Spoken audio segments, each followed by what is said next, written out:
묵도하심으로 1월 31일 주일 예배를 하나님께 드리겠습니다.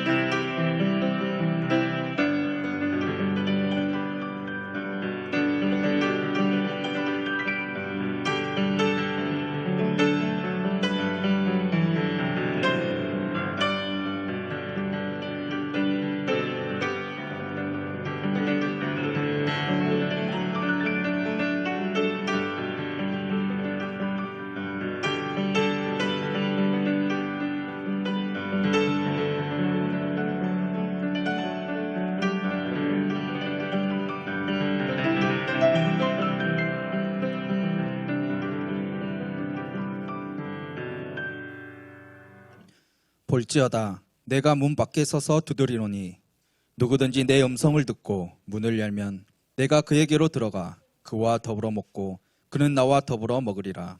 아멘. 거룩하신 하나님, 세상의 온갖 불안과 걱정과 두려움 속에서 우리를 보살펴 주시고 거룩하고 복된 주일 하나님께 예배드릴 수 있도록 인도하여 주시니 감사드립니다. 영과 진리로 예배드리는 이 시간 성령님의 도우심을 구하며 오직 주님만을 의지하여 우리의 마음과 우리의 시선이 하나님께 향하기를 원합니다. 예배드리는 심령마다 주님 안에서 참된 평안과 기쁨을 누리며 주님이 약속해 주신 그 말씀을 붙잡고 말씀에 순종하며 강하고 담대한 믿음으로 흔들리거나 요동치 않도록 인도하여 주옵소서. 예배의 주관자가 되시는 우리 구주 예수 그리스도의 이름으로 기도드립니다. 아멘. 찬송가 1장 찬송 드리겠습니다.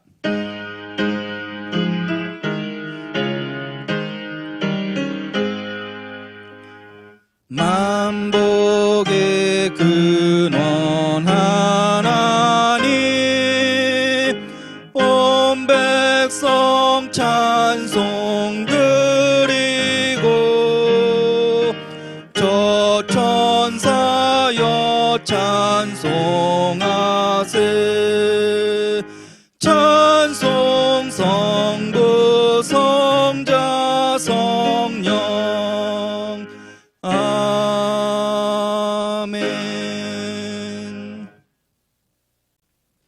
성시교독 교독문 78번 요한복음 14장입니다. 너희는 마음에 근심하지 말라. 하나님을 믿으니 또 나를 믿으라.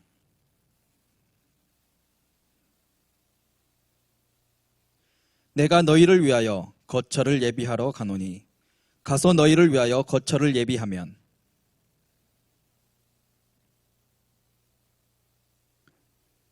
내가 어디로 가든지 그 길을 너희가 아느니라.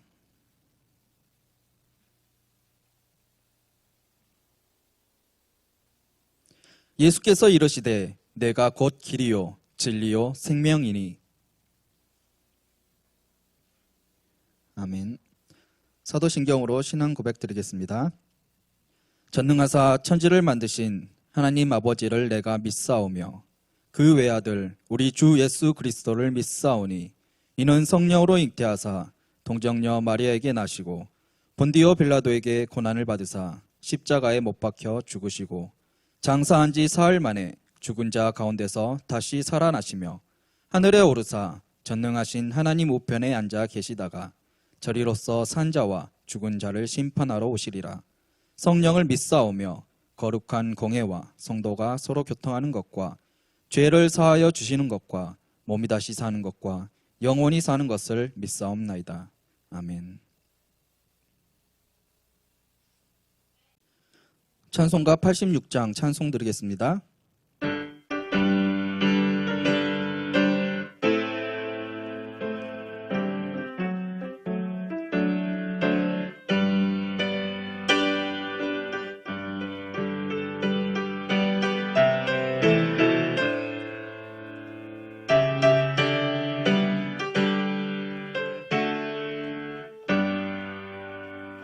내가 늘 의지하는 예수 나의 상처 입은 심령은 불쌍하게 여기사 위로하여 주시니 예쁘신 나의 좋은 친구 내가 의지하는 예수 나의 사모하는 친구 나의 기도 들으사 응답하여 주시니 미쁘신 나의 좋은 친구 주의 손 의지하고 살 때 나를 해할 자가 없도다 주님 나의 마음을 크게 위로하시니 미쁘신 나의 좋은 친구 내가 의지하는 예수 나의 사모하는 친구 나의 기도 들으사 응답하여 주시니 미쁘신 나의 좋은 친구 내가 요단강 건너가며 마음이 두려워서 떨 때도 주가 인도하시니 어찌 두려워하랴 미쁘신 나의 좋은 친구 내가 의지하는 예수 나의 사모하는 친구 나의 기도 들으사 응답하여 주시니 미쁘신 나의 좋은 친구 이후 천국에 올라가서 모든 성도들과 다 함께 우리들을 구하신 주를 찬양하리라 미쁘신 나의 좋은 친구 내가 의지하는 예수 나의 사모하는 친구 나의 기도 들으사 응답하여 주시니 미쁘신 나의 좋은 친구 오늘 우리에게 주신 하나님의 말씀은 창세기 18장 1절에서 5절 말씀입니다. 구약 성경 21면에 있습니다. 창세기 18장 1절에서 5절 말씀을 봉독하겠습니다. 여호와께서 마므레의 상수리 나무들이 있는 곳에서 아브라함에게 나타나시리라. 날이 뜨거울 때에 그가 장막문에 앉아 있다가 눈을 들어본즉 사람 셋이 맞은편에 서 있는지라. 그가 그들을 보자 곧 장막문에서 달려나가 영접하며 몸을 땅에 굽혀 이르되 내 주여 내가 주께 은혜를 입었사오면 원하건대 종을 떠나가지 마시옵고 물을 조금 가져오게 하사 당신들의 발을 씻으시고 나무 아래에서 씻소서. 내가 떡을 조금 가져오리니 당신들의 마음을 상쾌하게 하신 후에 지나가소서. 당신들이 종에게 오셨음이니이다. 그들이 이르되 내 말대로 그리하라. 아멘. 김익환 목사님께서 아브라함을 찾아온 하나님이라는 제목으로 말씀 전해주시겠습니다. 사랑하는 성도 여러분, 하나님의 손에 붙잡힌 인생 사시기를 바랍니다. 일개 지푸라기도 새 부리에 물리면 아늑한 보금자리가 되고 농부의 손에 잡히면 요긴한 새끼줄이 되는데 나라고 하는 미약한 존재가 하나님의 손에 붙잡히면 어떤 일이 일어날까? 여러분이 좀 생각해 보시기 바랍니다. 저는 하나님의 손에 붙잡힌다면, 하나님의 손에 붙들리면 절대 고아와 같이 버림받지 아니하고 얼마든지 멋진 인생 살 수 있는 줄 믿습니다. 얼룩진 나의 인생이 명품의 인생으로 변화될 줄 믿습니다. 하나님의 뜻을 이루는 하나님의 강력한 도구가 될 수 있고 귀하게 쓰임받는 능력 있는 사역자, 일꾼이 될 줄로 믿습니다. 인생의 깊은 웅덩이와 수렁에서 건져주시며 푸른 초장과 쉴만한 물가로 인도해 주실 줄로 믿습니다. 또한 못 고칠 질병이 없고 못 고칠 영적인 질병도 없습니다. 2021년도 이런 은혜가 우리 모두에게 함께 하시길 주님의 이름으로 축원합니다. 어떤 상황 속에서도 하늘의 능력을 힘있는 성도 되시기 바라고 성령이 주시는 지혜와 능력과 은총으로 말씀 따라 말씀대로 준행하는 복된 삶 사시기를 아울러 주님의 이름으로 축원합니다. 성경의 신비 중에 하나, 아버지 하나님이 직접 찾아오셨다라는 게 아닐까 생각합니다. 하나님이 인간의 모습으로 찾아오신 것, 성경의 큰 신비 중에 하나이죠. 여러분은 하나님이 인간의 모습으로 오신 것을 믿으십니까? 이것을 인정하는 것이 우리의 신앙이지요. 그 신앙의 뿌리를 오늘 다시 한번 말씀을 통해서 확인하시기 바라고 귀한 말씀 되새기는 은혜의 시간 되기를 주님의 이름으로 축원합니다. 자, 1절의 말씀 읽음으로 오늘 말씀 시작합니다. 여호와께서 마므레의 상수리 나무들이 있는 곳에서 아브라함에게 나타나시리라. 날이 뜨거울 때에 그가 장막문에 앉아 있다가.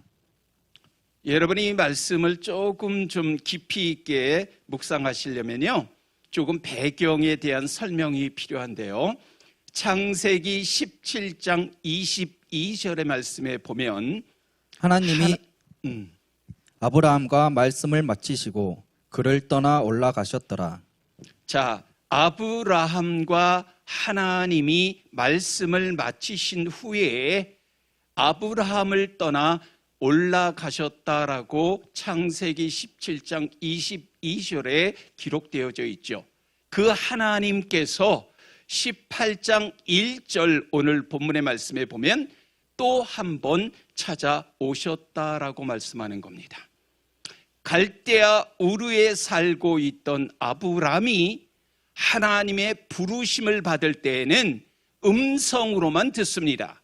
그때의 나이가 75세라고 기록하고 있죠. 그런데 이제는 24년이 흐른 나이 99세에 하나님이 사람의 형상으로 세 사람의 모습으로 아브라함에게 나타나셨다라는 거죠. 그것도 아브라함의 거처로 직접 찾아오셨다라는 겁니다. 여러분이 17장을 조금 더 보시면요, 아브라함 나이 99세 때라고 시작을 합니다. 하나님께서 나타나셔서 아브람의 이름을 예전에는 열국의 아버지라 그랬는데 개역개정에선 민족의 아버지라고 되어 있습니다. 민족의 아버지인 아브라함으로 바꿔주시고 언약의 표징으로 할례를 행하라고 요구하십니다. 그래서 아브라함에게 속한 공동체의 모든 남자는 할례를 다 행하게 되지요. 아내 사레 역시 민족의 어머니인 사라로 이름을 바꿔주시고 아들을 약속하시며 이삭이라는 이름까지 지어주십니다. 자, 저는 이 말씀을 보면서 욥기서 42장 5절의 말씀, 내가 주께 대하여 귀로 듣기만 하였사오나 이제는 눈으로 주를 배움나이다. 무슨 말이죠? 귀로 듣기만 했던 주에 대해서 이제는 눈으로 본다, 뵙는다라고 고백하는 욥의 모습이지요. 성도들에게도 이와 같은 체험적인 신앙이 필요한 줄로 믿습니다. 우리는 그런데 하나님을 너무나 멀리 계신 분으로 생각할 때가 참으로 많습니다. 그래서 하나님을 크게 의식하지 않고 삽니다. 그분은 내 안에 계셔서, 내 곁에 계셔서, 내 위에 계셔서 내가 하는 모든 대화를 들으시고 내가 생각하는 것까지도 통촉하여 알고 계시다라는 사실은 우리가 까마득하게 잊어버리곤 할 때가 많습니다. 내가 오늘도 주님 앞에서, 아버지 하나님 앞에서 살아가고 있다라는 코람데오의 그러한 모습 기억하지 못할 때가 상당히 많습니다. 자, 저와 여러분, 오늘도 하나님 앞에서 내가 살아가고 있다라는 사실을 여러분이 기억하시기를 주님의 이름으로 축원합니다. 하나님은 오늘도 우리의 삶에 갑작스럽게 방문할 수도 있음을 기억하시기를 바랍니다. 그럴 때 하나님을 알아볼 수 있는 영안의 눈, 분별할 수 있는 그런 통찰력이 우리 모두에게 있기를 주님의 이름으로 축원합니다. 자, 이 하나님께서 어디로 오셨는가? 다시 말씀으로 좀 돌려주시면요. 1절의 말씀으로 돌려주시면 여호와께서 어디요? 마므레의 상수리 나무 풀이 있는 곳에서 라고 되어 있어요. 자, 마므레라는 곳이 지형학적으로 어떠한 곳인지를 여러분이 아셔야 되는데, 먼저 보면 창세기 13장 18절의 말씀 보면 이에 아브라함이 장막을 옮겨 헤브론에 있는 마므레 상수리 숲풀에 이르러 거주하며 거기서 여호와를 위하여 제단을 쌓았더라. 롯이 아브라함을 떠난 이후에 아브라함이 거주했던 그 처소입니다. 또한 여호와를 위하여 제단을 쌓았던 곳이다라고 창세기 13장 18절은 우리에게 말씀합니다. 두 번째로 이 마므레라는 곳은 헤브론을 가리키는데요. 창세기 먼저 23장 19절로 20절의 말씀 보겠습니다. 그 후에 아브라함이 그 아내 사라를 가나안 땅 마므레 앞 막벨라 밭굴에 장사하였더라. 마므레는 곧 헤브론이라. 자, 마므레 앞 막벨라 밭을 이제 앞부분에 보면 헷 족속으로부터 구입을 하고 매입을 합니다. 그래서 사라의 묘지로 삼지요. 그리고 장차 아브라함의 매장할 소유지로 확정된 그 장소임을 20절에서는 우리에게 말하고 있는 거예요. 여러분, 마므레가 어디다? 헤브론이라고 말해요. 창세기 23장 20절에서 말씀합니다. 자, 갈렙이요, 여러분 85세 헤브론을 기업으로 받습니다. 치열한 전투를 통해서 아낙 자손을 몰아냅니다. 이것이 여호수아서 14장에 기록되어져 있고, 무엇보다 다윗은 헤브론에서 기름 부음을 받고 왕으로 또한 즉위한 곳이 헤브론이라는 사실을 여러분이 기억하시기를 바랍니다. 자, 그렇다면 이 아버지 하나님을 맞이한 시간이 언제인가? 1절로 다시 가서 보니까 날이 뜨거울 때라고 되어 있어요. 날이 뜨거울 때, 얼마나 여러분 강렬한 태양, 그리고 그 시간은 한낮에 해가 뜨겁게 내리쬐는 시간. 그래서 오늘 본문에는 날이 뜨거울 때라고 얘기합니다. 이때는 아무도 다니지 않는 시간이고요, 사람도 방문하지 않습니다. 너무나 더워서 걸어 다닐 수조차 없는 시간입니다.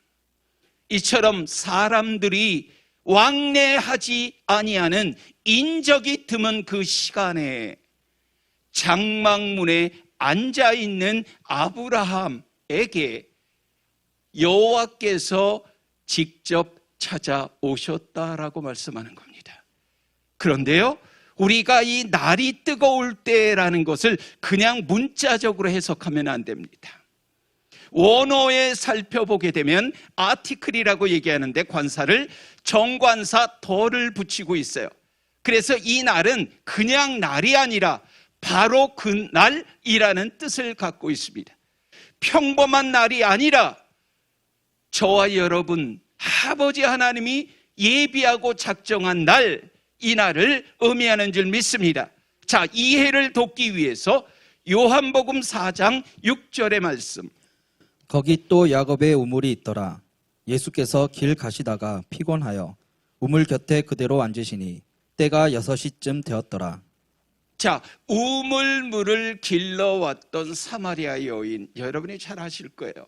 그런데 그 여인도 지금 이 시간대에 왔다, 6시쯤 되어졌다라고 하는 이 6시는요, 현재 우리 시각으로 말하면 정오 12시를 가리키는 거예요. 자, 여러분 중동 지역에 사는 사람들은요, 이 시간만큼은 모든 활동을 멈추고 그늘을 찾아 쉰다라고 합니다. 그런데 예수님은 아무도 움직이지 아니하는 정오 12시, 바로 그 시각에 우물가에 도착하는 일정을 잡으셨다라고 말합니다. 예수님의 시간과 계획은 우연이 아니라 아버지 하나님의 계획이 그 안에 있는 줄로 믿습니다. 그래서 요한복음 4장 3절과 4절의 말씀 보면요, 유대를 떠나사 다시 갈릴리로 가실새 사마리아를 통과하여야 하겠는지라. 자, 유대를 떠나서 다시 갈릴리로 가실새 사마리아를 통과하여야 하겠는지라. 여기에 통과하여야 하겠다라고 하는 것은 헬라어로 보면 데이라고 되어 있는데, 이 말을 번역하면 이겁니다. 반드시 통과해야만 한다라는 의미를 가지고 있다라는 거예요. 이것은 우연이 아니라 하나님이 의도적이고 계획된 것임을 우리에게 말씀하고 있는 거죠. 자, 그렇다면 왜? 그 이유는 어디 있을까? 아무도 움직이지 않는 그 시간대에 그곳을 찾는 사람이 있었기 때문이다라고 분명히 성경은 우리에게 말하죠. 여러분, 그 사람이 누굽니까? 수가성의 사마리아 여인이었습니다. 이 여인은 누구입니까? 당시 유대인들이 사람조차 취급하지 않았던 사마리아 사람입니다. 동네 사람들로부터 죄인 취급을 받으며 집단 따돌림을 당했던 수가성의 사마리아 여인을 예수 그리스도께서 기다리셨다라는 거예요. 그렇기 때문에 오늘 이제 창세기 18장 1절에 날이 뜨거웠다라는 것은 그냥 날씨만 이야기하는 것이 아니라 할례를 받고 난 이후에 아브라함이 지울 수 없는 언약의 말씀을 계속 기억합니다. 그 언약이 이루어질 줄을 믿습니다. 그래서 견딜 수 없이 뜨거웠다라고 하는 내용도 그 안에 포함되어 있다라는 거예요. 그런데 그 마음을 누가 보고 계셨다? 여호와 하나님께서 말씀을 기억하고 말씀을 사모하면서 하나님의 말씀 종일토록 마음 가운데 모시고 살고자 했던 거룩한 열망에 푹 잠겨있던 아브라함을 하나님이 보고 계셨다라는 거예요. 그래서 하나님이 즉시 나타나신 거라는 거죠. 여러분, 우리가 예배 드릴 때마다 우리를 찾아와서 만나 주시는 하나님의 풍성한 임재를 경험하는 축복의 주인공들 되시기를 주님의 이름으로 축원합니다. 자, 2절의 말씀. 눈을 들어본즉 사람 셋이 맞은편에 서 있는지라. 그가 그들을 보자 곧 정막문에서 달려나가 영접하며 몸을 땅에 굽혀. 자, 2절의 말씀을 통해서 우리는요, 아브라함이 맞이할 때 어떤 태도를 취하였는가, 이것에 대해서 우리에게 말씀해 주고 있는 본문이 2절의 말씀이에요. 자, 여기에 나오는 셋이라고 되어 있어요. 이 셋이 누구인지 밝히지도 않았습니다. 인사를 나누지도 않았습니다. 그렇다고 통성명하지도 않았습니다. 그런데 아브라함은요, 어떻습니까? 장막 맞은편에 세 사람이 서 있는 것을 보고 재빨리 달려나갑니다. 뭐 했기 때문에? 알아차렸기 때문이에요. 여러분이 여기에서 달려나갔다라는 의미가 뭘까요? 생각하고 결정한 행동이 아니라는 겁니다. 반사적인 행동이라는 거예요. 아까도 말씀드렸지만 이 하나님의 언약의 약속의 말씀으로 하나님의 이 생각으로 가득 차 있으니까요, 그들이 정말 누구인지를 분명히 알아차리고 지체하지 아니하고 생각해보고 결정한 행동이 아니라 여러분 반사적으로 즉각적으로 달려나간, 그래서 영접한 그러한 모습인 줄로 믿습니다. 우리의 믿음이, 우리의 은혜가, 우리가 정말 온통 하나님의 생각으로 가득 차 있을 때 우리 또한 이런 행동이 즉각적으로 저는 일어나리라 확신합니다. 믿습니다. 그리고 영접할 때 모습에 대해서 성경은 이렇게 이야기하죠. 몸을 땅에 굽혀. 여러분, 우리가 몸을 땅에 굽힌다 그랬을 때 어떤 생각, 어떤 느낌, 어떤 모습, 왜 이렇게 했을까? 이 태도는 무엇을 의미했을까? 여러분, 우리가 이것은요, 저는 존경심을 표현하는 것이고 예의를 정확히 갖추는 것이고 가장 극진히 사람을 영접하고 맞이할 때 우리에게 나타나는 태도라고 저는 생각합니다. 여러분, 사람은요, 우리는 보통 그래요. 그 사람이 누구인지를 알려면 분명히 저와 여러분이 먼저 그 사람이 누구인지를 확인해야 할 줄로 믿습니다.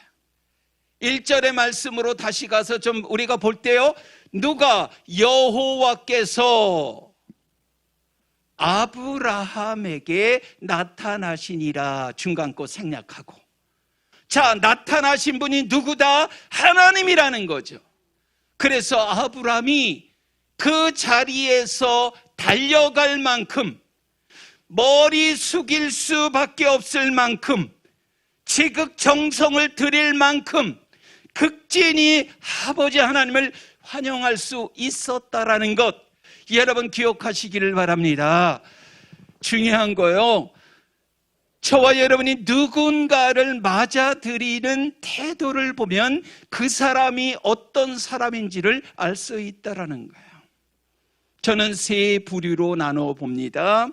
첫 번째 사람은 어떤 사람이냐? 사람이 정말 나가도 들어와도 신경 하나 쓰지 않습니다. 대꾸는커녕 눈길조차 한 번도 주지 않는 매정한 사람이 있습니다. 두 번째 부류의 사람은 어떤 사람일까? 사람이 오면 시선은 마주칩니다. 그러나 반갑게 맞이하는 법이 없어요. 매정하고 냉정한 사람도 있습니다. 그러나 세 번째 사람은요, 반갑게 맞이했던 아브라함과 같은 모습인 줄로 저는 믿습니다. 상대방에게 관심이 있다라고 한다면, 상대방에 대한 조금이라도 배려하고 있다라고 한다면, 조금이라도 상대방에 대해서 사랑하는 마음이 있다라고 한다면 반갑게 맞이하는 이 모습이 우리에게도 있어야 할 줄로 믿습니다. 여러분, 여기에 달려나가 영접했다라고 하는 표현은요, 저는 이제 어디에서 이 표현을 좀 찾아보냐 하면요, 잘 들어보세요. 여러분이 아시는 겁니다. 아버지의 유산을 받고 멀리 외국에 가서 허랑방탕한 후에 다시 아버지께로 돌아온 탕자의 비유에 보면 달려나가라는 표현이 등장하고 있지요. 집을 나간 아들이지만 아들이 돌아올 때 아버지는 집 밖으로 달려나갑니다. 그리고 아들을 맞이합니다. 여러분, 이 모습이 오늘 본문 속에 달려나갔던 아브라함의 모습과 견줘볼 수 있는, 비교해 볼 수 있는 모습이라고 생각해요. 우리가 죄를 깨닫고 주님 앞에 돌아올 때 정말 더럽고 추한 나의 모습에 우리는 고개조차 들을 수 없을 때 품꾼의 하나로 봐주어도 족하다라고 말했던 탕자의 모습, 우리의 모습인데, 하나님은 그럼에도 불구하고 달려나오시고 그리스도의 보혈의 피로 옷을 입혀주시고 우리를 아들이라 선포하시며 누구도 우리를 해할 수 없는 신분으로 회복시켜 주신다라는 거죠. 그분이 바로 우리가 성경을 통해서 분명하게 배우고 우리가 읽고 듣고 나누는 아버지 하나님이신 줄로 믿습니다. 오늘도 그 아버지 하나님의 사랑이 우리 안에 함께 하시는 줄로 믿습니다. 그 아버지의 사랑이 기다리고 있는 줄로 믿습니다. 그 아버지 하나님의 초청에 응하기만 하면 우리는 자녀의 축복을, 권세를 누리며 살아가게 될 줄로 믿습니다. 그런 모습이 우리에게 필요한 거예요. 3절과 4절과 5절의 말씀. 이르되 내 주여 내가 주께 은혜를 입었사오면 원하건대 종을 떠나 지나가지 마시옵고 물을 조금 가져오게 하사 당신들의 발을 씻으시고 나무 아래에서 씻소서. 내가 떡을 조금 가져오리니 당신들의 마음을 상쾌하게 하신 후에 지나가소서. 자, 3절의 말씀으로 잠깐만요. 3절의 말씀으로요. 자, 여기에 보면 내 주요라고 되어 있어요. 내 주요. 여러분이 원어를 조금 알게 되면요, 이해하기 쉬운데요. 히브리어로 아도나이입니다. 아도나이를 영어로 번역한 말로드예요. 분명히 아브라함은 주를 알아보았다라는 거예요. 그래서 그의 입에서 고백이 뭐, 내 주여 내가 주께 은혜를 입었사오니. 그러니까 너요, 종을 떠나 그냥 가지 마시고 나에게 대접할 기회를 달라고 말하는 거예요. 자, 히브리 기자가요, 히브리서 13장 2절의 말씀에 이렇게 기록하죠. 손님 대접하기를 잊지 말라. 이로써 부지 중에 천사들을 대접한 이들이 있었느니라. 자, 히브리 기자는요, 손님 대접하기를 뭐하라? 잊지 말라. 이로써 부지 중에 천사들을 대접한 이들이 있었느니라 라고 상기시켜주고 있어요. 여러분, 이 부지 중에 천사들을 대접했다? 어떠한 대가를 바라고 대접한 것이 아니라는 거예요. 그래서 4절에 오늘 본문의 말씀 보면 물을 가져올 테니 발을 씻으시고, 여기에 그늘이라는 건 없지만 나무 그늘 아래서 쉬기를 청하는 모습, 4절이고요. 5절에 보면 드실 떡을 조금 가져오겠다라고 말하죠. 이거 좀 잡수시고 기분이 좀 상쾌하게 된 다음에 길을 떠나시기를 요청하는 아브라함의 모습을 우리는 보게 되죠. 이토록 아브라함이요, 대접하는 것을 간절하게 원했다라는 거예요. 이 간절한 아브라함의 요청에 대해서 뭐라고 답합니까? 그들이 이르되, 맨 끝부분에 내 말대로 그리하라. 여러분, 저는 아브라함의 이 모습에서 한 사람을 생각하게 되는데, 잘 들어보세요. 또 누구인지. 마리아입니다. 마리아. 자, 마리아가 지극히 비싼 향유라고 되어 있고요, 성경 말씀에 보면 순전한 나드 한 근을 가져다가 예수님의 발에 붓습니다. 그리고 그의 머리털로 그의 예수의 발을 닦는 모습을 성경에서 이제 말씀하고 있어요. 자, 이에 대해서 가론 유다는 어떻게 말하는가? 여러분이 요한복음 12장 5절의 말씀을 보게 되면 이 향유를 어찌하여 300데나리온에 팔아 가난한 자들에게 주지 아니하였느냐 하니. 자, 향유의 지금 가격이 금액이 300데나리온에 해당한다라고 말합니다. 이 가격에 대한 의미를 좀 더 여러분에게 알려드리기 위해서 그 당시 하루 품삯이 한 데나리온이라고 했죠. 그러니까 약 1년치에 해당하는 임금에 해당한다라고 볼 수 있다라는 거죠.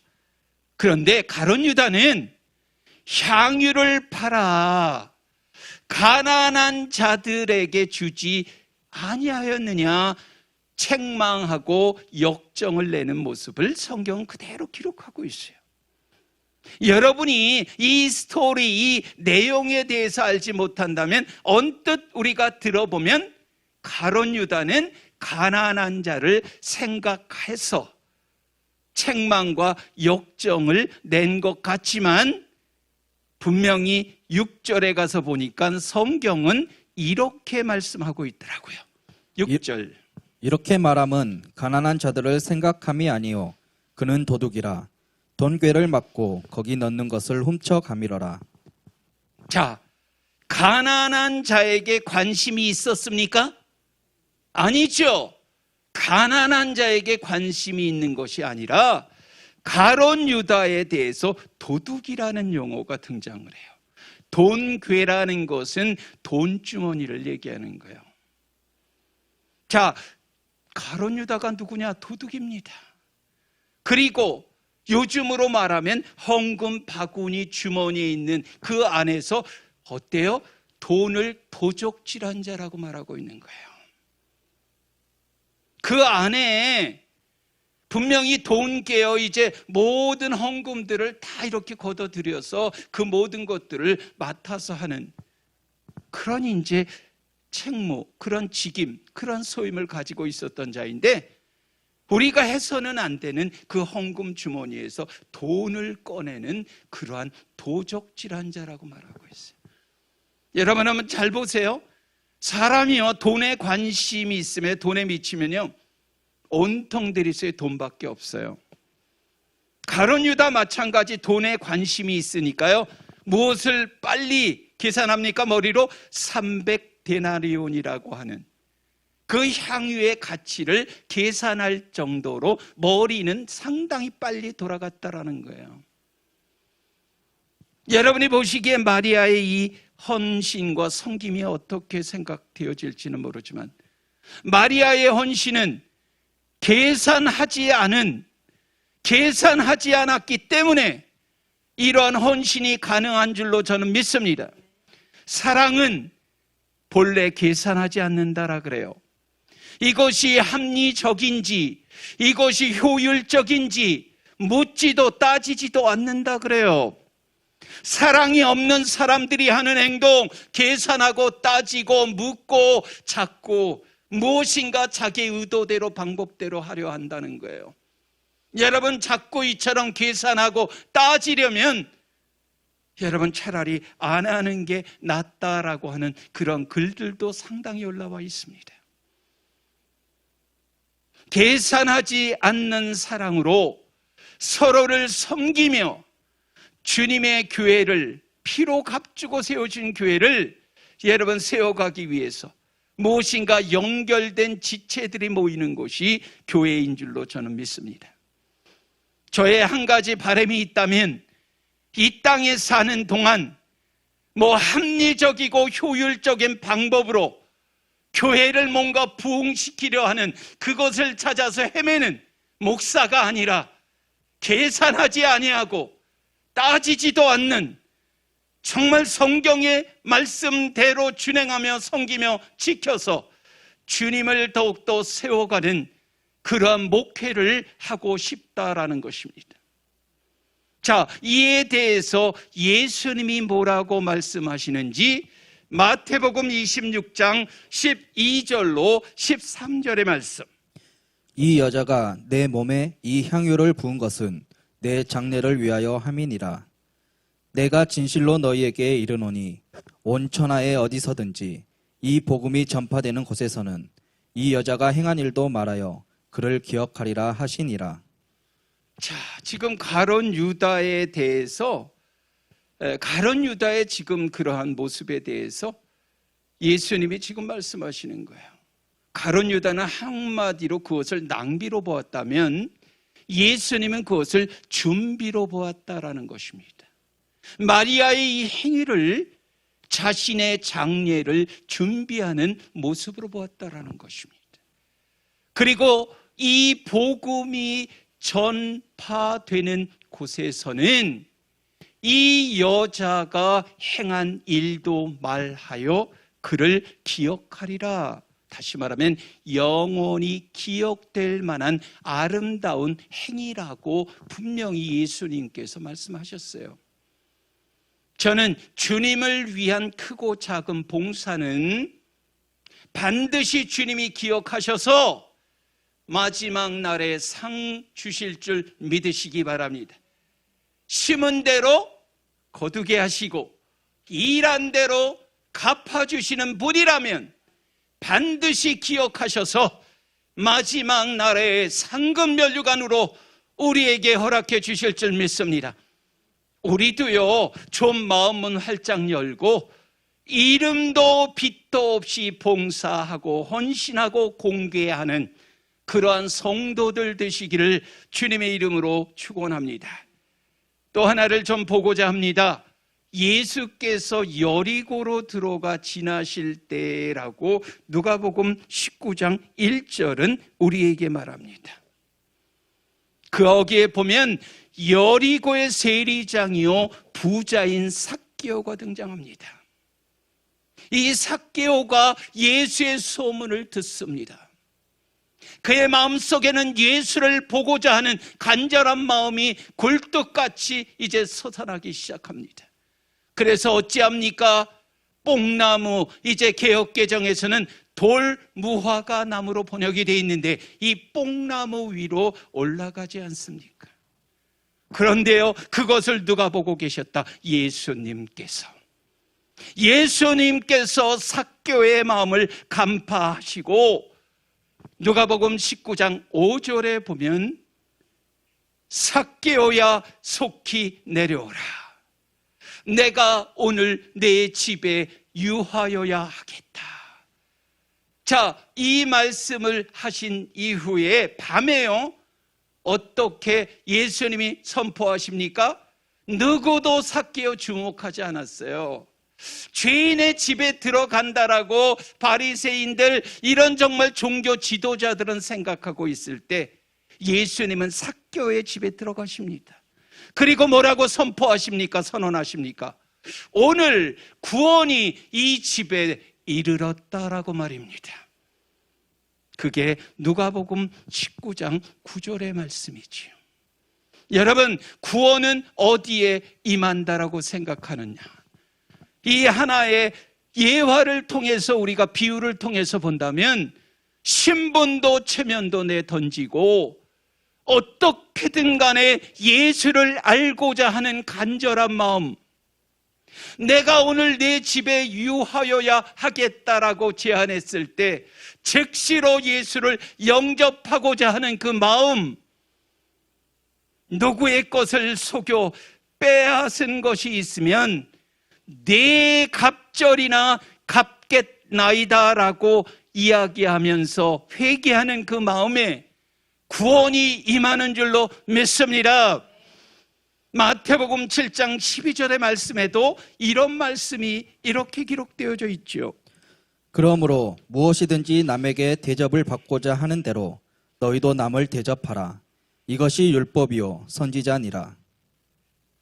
자, 한마디로 줄여서 한 줄로 요약한다면 어떻게 요약을 하실 수 있을까요? 저는 이렇게 요약을 합니다.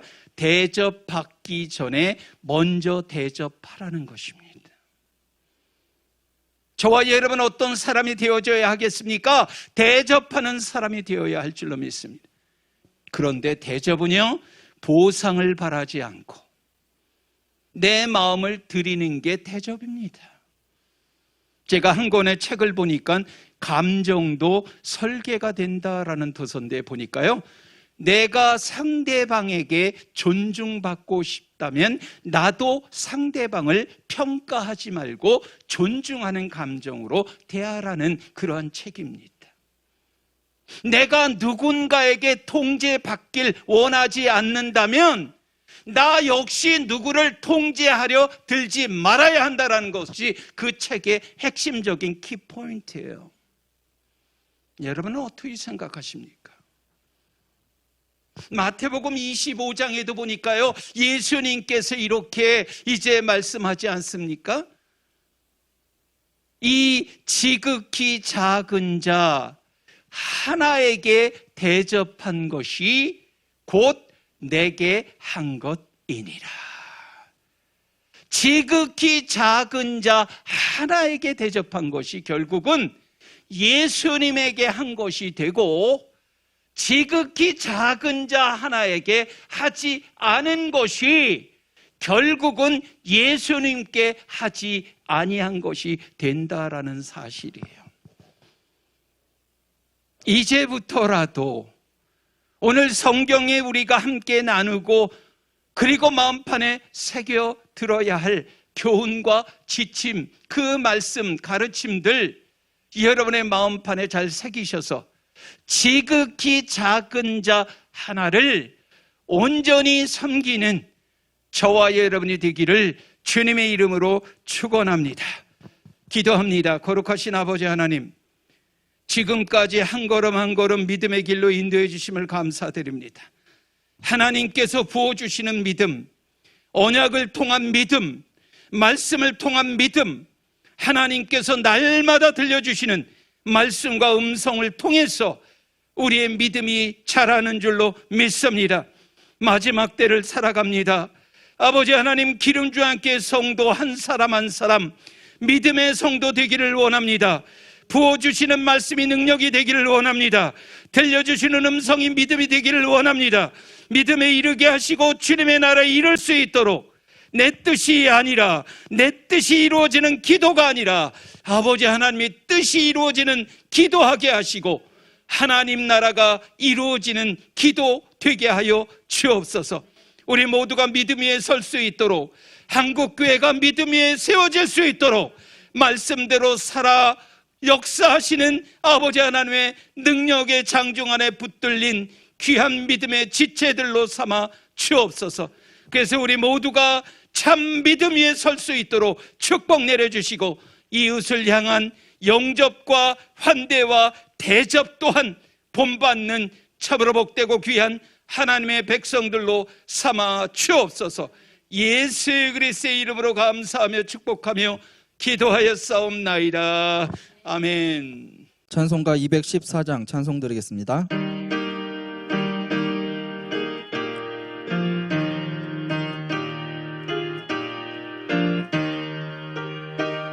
나 주의 도움 받고자 주 예수님께 빕니다. 그 구원 허락하시사 날 받아 주소서. 내 모습 이대로 주 받아 주소서. 날 위해 돌아가신 주 날 받아 주소서. 근죄에 빠져 영죽을 날 위해 피 흘렸으니 주 형상대로 빚으사 날 받아 주소서. 내 모습 이대로 주 받아 주소서. 날 위해 돌아가신 주 날 받아 주소서. 내 힘과 결심 약하여 늘 깨어지기 쉬우니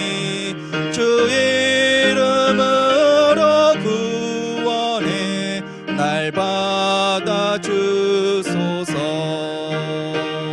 내 모습 이대로 주 받아주소서. 날 위해 돌아가신 주 날 받아주소서. 내 주님 서신 발 앞에 나 꿇어 엎드렸으니 그 크신 역사 이루게 날 받아주소서. 내 모습 이대로 주 받아주소서. 날 위해 돌아가신 주 날 받아주소서.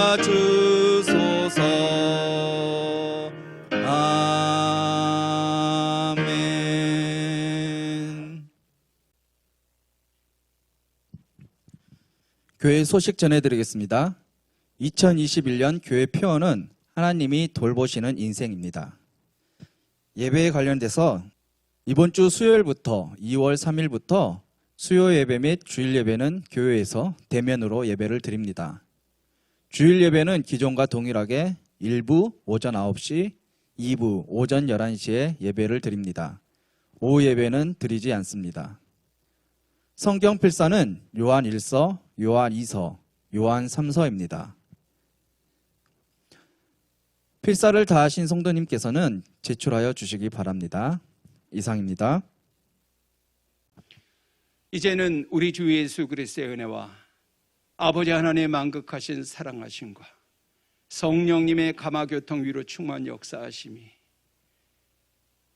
오늘 말씀을 통해서 우리에게 주신 이 아브라함에게 찾아오신 하나님을 대접하고 영접하고 환대하는 이 모습과 같이 남은 생에 더욱더 주와 더불어 주와 함께 동행하며 주님 영적으로 분별하고 통찰하고 구별할 수 있는 그 은혜를 사모하며 더욱더 이 말씀대로 지켜 준행하기를 원하는 모든 믿음의 지체들, 권속들, 머리머리 위에 그들의 가정과 일터와 생업 위에 아버지 하나님의 교회를 사랑하여 공개하고 헌신하고 충성하는 귀하고 복된 손길 위에 그의 자손과 일터와 가정 위에 이제로부터 영원토록 함께 있을지어다.